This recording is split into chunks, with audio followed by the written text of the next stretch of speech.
একটু পড়। সত্যি বলছি মা, পারবো। বল। 1971 সালে মরে গেছি।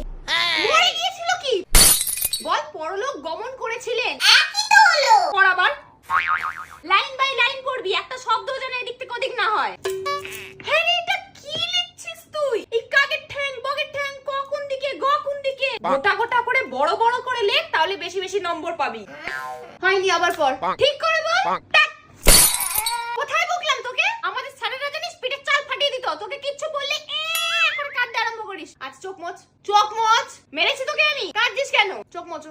জোরে জোরে পড়, জোরে জোরে পড়, আমি যাতে শুনতে পাই। আবার টয়লেট পেয়েছে। কোথায় গেলি রে? বাথরুমে ঘুমিয়ে পড়লি নাকি? সোজা হয়ে বস। পাটা দেওয়ালে উঠে যাচ্ছে কেন তোর? নামটা বল দেখি। 13টা মুখস্থ করেছিস বলে 8টা ভুলে যাবি? হাত দে। ম্যাডাম তোর খাতা চেক করেনি কেন? দাঁড়া, কালকে আমি যাচ্ছি। সিলেবাস শেষ হয়নি মানে?